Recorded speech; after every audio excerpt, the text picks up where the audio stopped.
تو دیوبند کے جو فاؤنڈرز ہیں ان فاؤنڈرز کے جو پیر و مرشد ہیں متفقہ طور پر ان کا نام ہے حاجی امداد اللہ مہاجر مکی رحمۃ اللہ تعالی علیہ. بہت بڑے بزرگ تھے, ہم بھی ان کو مانتے ہیں, اور ان کی کتابوں میں لکھا ہوا ہے کہ یہ دیوبند کے فاؤنڈرز کے پیر و مرشد ہیں متفقہ طور پر. انہوں نے ایک کتاب لکھی ہے فیصلہ ہفت مسئلہ, اور اس فیصلہ ہفت مسئلہ میں واضح طور پر میلاد النبی کو بھی تسلیم کیا ہے اور خود میلاد النبی منانے کے اہتمام کو بھی تسلیم کیا ہے. دیکھیں حاجی امداد اللہ مہاجر مکی رحمہ اللہ تعالیٰ بہت بڑے اللہ والے بزرگ تھے اور وہ میلاد کے حامی تھے, یہ بات درست ہے. تو یہ انہوں نے سوال پوچھا کہ پھر علماء دیوبند ان کو اپنا پیر و مرشد کیوں مانتے ہیں. دیکھو وہ اللہ والے بزرگ تھے تو ان سے اللہ سیکھنے کے لیے علماء ان سے بیعت ہوئے تھے, باقی مسائل میں ان کو فالو ہم نہیں کرتے.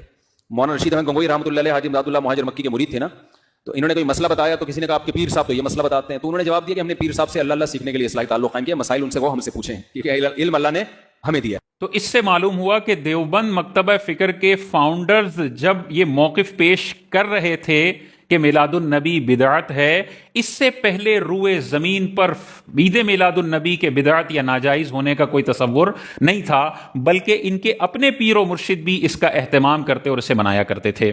دوسرا اگر ہم دیکھیں, اہل حدیث اس پر بہت زیادہ شد و مت کے ساتھ اس کا انکار کرتے ہیں, جو منا رہا ہے اس کو جہنمی, فاسق, فاجر اور گمراہ ڈکلیئر کرتے ہیں.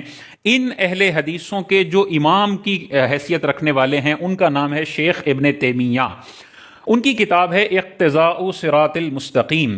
اس کتاب میں ابن تیمیہ لکھتے ہیں کہ حضور علیہ الصلوۃ والسلام کی ولادت کا دن منانا اگرچہ نیا کام ہے, لیکن جو لوگ یہ مناتے ہیں حضور علیہ السلام سے محبت رکھتے ہوئے تو انہیں اجر دیا جائے گا. تو بنیادی طور پر جو دو بڑے مسالک جنہوں نے آج کل اس کو بہت زیادہ ایک ناجائز اور حرام کام کے طور پر ڈکلیئر کیا ہوا ہے, ان کے بڑے بھی ان سے ایگری نہیں کرتے ہیں. اب جب ہم اس قسم کی عبارتیں پیش کرتے ہیں نا تو وہ کہتے ہیں کہ بھائی یہ تو ذکر رسول صلی اللہ علیہ وسلم کی انہوں نے اجازت دی ہے, وہ تو ہم بھی منع نہیں کرتے, لیکن تم جو عورتوں مردوں کا اختلاط ہوتا ہے, جو یہ نیاز کھانے کی بے حرمتی ہوتی ہے, جو نمازیں قضا ہوتی ہیں, جو ہلڑ بازی ہوتی ہے, جو ڈانس تماشا ہوتا ہے, یہ میلاد منانے کا طریقہ ہے. تو وہ اس طرح سے ہمیں ٹونٹ کرتے ہیں. تو بھائی یہ والا میلاد تو حرام ہے ہمارے نزدیک. ناچ گانا کرنا, عورتوں کا مردوں کا اختلاط کرنا, نمازیں قضا کرنا اور ہلڑ بازی کرنا, کھانے کی بے حرمتی کرنا, یہ تو سب ہمارے نزدیک حرام ہے. لیکن ہمارا جو میلاد منانے کا ہمارے اکابر نے طریقہ لکھا ہے وہ وہی طریقہ ہے جس طریقے پر حاجی امداد اللہ مہاجر مکی رحمۃ اللہ تعالی علیہ میلاد منایا کرتے تھے. حضور علیہ الصلوۃ والسلام پر درود و سلام پڑھنا, آقا کریم علیہ الصلوۃ والسلام کے ولادت کے دن کو خوشی کے طور پر منانا, چہرے پہ مسرت کا اظہار ہونا, لوگوں میں حضور علیہ الصلوۃ والسلام کی ولادت کے واقعات کا ذکر کرنا, بعثت سے پہلے کے, بعثت سے بعد کے واقعات کا ذکر کرنا, یہ حضور کے فضائل و کمالات بیان کرتے ہوئے آقا کریم علیہ السلام کی نعمت کا شکر ادا کرنا, اسی کو میلاد النبی صلی اللہ علیہ وسلم کہا جاتا ہے. ہلڑ بازی کو, ناچ گانے کو, عورتوں مردوں کے اختلاط کو, پٹاخے پھوڑنے کو کوئی بھی میلاد نہیں کہتا. اس طریقے سے جو میلاد منا رہا ہے وہ تو حرام کام کر رہا ہے. اچھا, ایک اور شخصیت ہیں شاہ ولی اللہ محدث دہلوی رحمۃ اللہ تعالی علیہ. یہ اتنی عظیم الشان شخصیت ہیں کہ بریلوی بھی ان کو اپنے سروں کا تاج سمجھتا ہے. اہل حدیث نے ان کے فضائل میں باقاعدہ کتابیں لکھی ہوئی ہیں, وہ بھی ان کو بڑا مانتے ہیں. اور دیوبندی بھی شاہ ولی اللہ محدث دہلوی کا نام بڑے ادب اور احترام سے لیتے ہیں, ان کو بہت بڑا اللہ کا ولی مانتے ہیں. یہ بھی اعتراض کیا جاتا ہے کہ بریلویوں نے میلاد النبی ایجاد کیا ہے. یہ بھی جھوٹ بولتے ہیں, منافقت کرتے ہیں. 350 سال پہلے کے بزرگ ہیں شاہ ولی اللہ محدث دہلوی رحمۃ اللہ تعالی علیہ. وہ اپنی کتاب فیوز الحرمین میں ارشاد فرماتے ہیں کہ میں مکہ المکرمہ میں اس مقام پر گیا جہاں پر حضور علیہ الصلوۃ والسلام کی ولادت ہوئی تھی. میں نے وہاں پر جا کر کیا دیکھا, لوگ حضور علیہ الصلوۃ والسلام کے گھر کے ارد گرد جمع ہو گئے, والناس یصلون علی النبی صلی اللہ علیہ وسلم, اور لوگ حضور علیہ الصلوۃ والسلام پر درود پڑھ رہے ہیں. اور میں نے یہ ملاحظہ کیا کہ حضور علیہ الصلوۃ والسلام کی ولادت کے واقعات, آپ کی بعثت کے واقعات اور مشاہدات کا ذکر خیر وہاں پر ہو رہا ہے. تو جو پرانے لوگ ہیں نا, جو ترکیہ دور کے لوگ ہیں یا اس سے پہلے کی تاریخ آپ اٹھا کر پڑھیں, میلاد النبی کے مہینے میں باقاعدہ عرب کا یہ معمول تھا کہ وہ حضور علیہ الصلوۃ والسلام کی ولادت کی جگہ پر جمع بھی ہوتے تھے اور وہاں پر بارگاہ رسالت میں درود و سلام کے نذرانے پیش کرتے تھے اور آپ کی ولادت کے واقعات کا ذکر ہوتا تھا. یہ بریلوی نہیں ہیں, یہ 350 سال پہلے کے وہ بزرگ ہیں جن کو دیوبندی بھی مانتا ہے, اہل حدیث بھی مانتا ہے, اور یہ وہ واقعات بتا رہے ہیں جو اہل عرب کے اندر لوگوں کی روٹین ہوا کرتی تھی۔ اچھا پھر دیکھیں، بہت سارے لوگ کہتے ہیں مکہ مدینہ میں تو میلاد النبی نہیں منایا جا رہا، تو اس کا مطلب یہ نئی چیز ہے، بدعت ہے۔ بھائی مکہ مدینہ کے اندر بس 125 سال 150 سال پہلے اس عظیم کام کو مکمل طور پر بند کیا گیا۔ اس سے پہلے کی ہسٹری آپ پڑھیں، ابن جوزی، محدث ابن جوزی، اتنا بڑا نام ہے، انہوں نے باقاعدہ میلاد النبی کے حوالے سے کتاب لکھی ہے۔ اور یہ کتنے پرانے بزرگ ہیں؟ 580 ہجری میں آپ کا قریب 580 ہجری کم و بیش آپ کا وصال ہوا ہے۔ آج سے کم و بیش 850 900 سال پہلے کے بزرگ ہیں۔ انہوں نے بیان المیلاد النبی صلی اللہ علیہ وسلم کے نام سے ایک کتاب لکھی ہے، اور اس کتاب میں آپ ارشاد فرماتے ہیں، کیا شاندار جملے ہیں، پورے جملے میں آپ کے سامنے ذکر کرتا ہوں، آپ حیران ہو جائیں گے کہ جو آج بریلویوں کا عقیدہ ہے نا، وہ 850 سال پہلے کی کتابوں میں بھی لکھا ہوا ہے، اور بڑے پائے کے محدثین نے یہ عقیدہ لکھا ہے۔ آپ کیا ارشاد فرماتے ہیں؟ لا زال اہل الحرمین الشریفین و مصر والیمن والشام وسائر بلاد العرب من المشرق والمغرب۔ آپ ارشاد فرماتے ہیں کہ ہمیشہ سے حرمین شریفین میں، مصر میں، یمن میں، شام میں، اور تمام عرب کے علاقے جو مشرقوں اور مغربوں میں بھی ہیں، وہاں پر کیا ہوتا تھا؟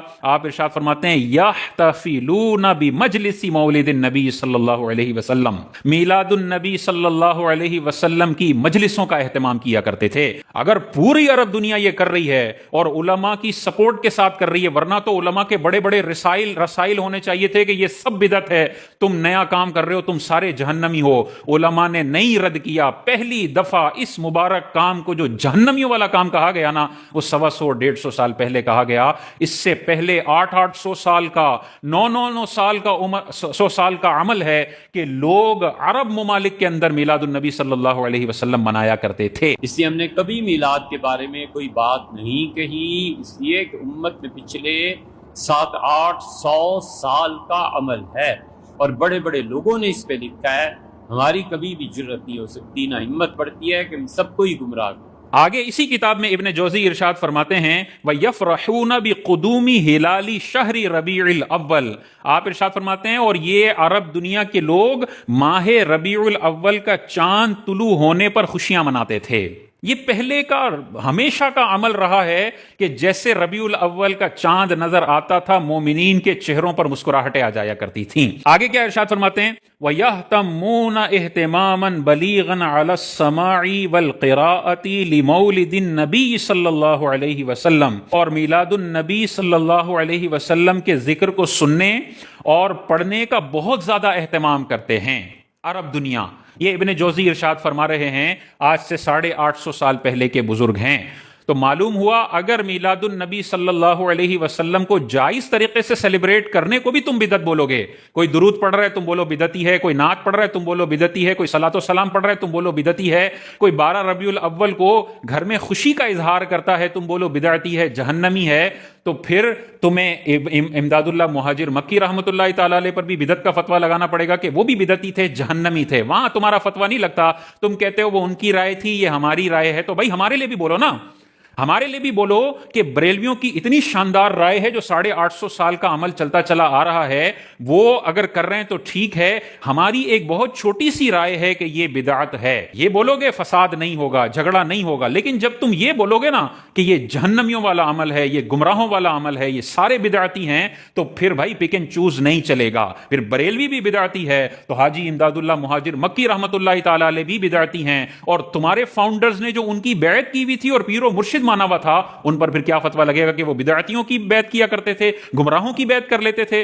یہ ہو ہی نہیں سکتا۔ تو جب تم اپنے بڑے پہ فتویٰ نہیں لگا رہے ہو، وہاں پہ تم کہتے ہو اختلاف تھا، وہ ان کی رائے تھی، ہم ان کی رائے سے اختلاف کرتے ہیں، تو بریلویوں کے معاملے میں ڈبل سٹینڈرڈ نہ کرو، مانو ابن جوزی نے لکھا ہے وہ بدعتی نہیں تھے، شیخ ابن تیمیہ نے لکھا ہے ہمارے نزدیک وہ بدعتی اور جہنمی نہیں تھے، حاجی امداد اللہ مہاجر مکی نے لکھا ہے وہ جہنمی نہیں تھے، اور بریلویوں نے بھی لکھا ہے تو وہ بھی ہمارے نزدیک بدعتی نہیں ہے۔ ہم کہیں گے بالکل زبردست، ڈبل سٹینڈرڈ نہیں کیا ہے، لیکن بریلویوں کو سنگل آؤٹ کر کے یہ فتوے لگاتے ہو تو منافقت ہے اور ڈبل سٹینڈرڈ ہے، اس سے باز آنا چاہیے۔ تو ہم اہل سنت والجماعت جو میلاد النبی مناتے ہیں، کبھی بھی نماز قضا کرنے کی اجازت نہیں دی، کبھی بھی ہلڑ بازی کی اجازت نہیں دی، کبھی بھی ڈسکو نعت خوانی کی اجازت نہیں دی ہے, کبھی بھی عورتوں مردوں کے اختلاط کی اجازت نہیں دی ہے. سارے حرام کام ہیں, ہمارے علماء نے اس کو حرام لکھا ہے. لیکن جو حلال طریقے سے منا رہا ہے, صبح بہاراں کے وقت حضور علیہ السلام کی بارگاہ میں درود پیش کر رہا ہے, لوگوں کو کھانا کھلا رہا ہے ایصال ثواب کی نیت سے, آقا کریم علیہ الصلوۃ والسلام کی بارگاہ میں نذرانہ عقیدت پیش کرنے کے لیے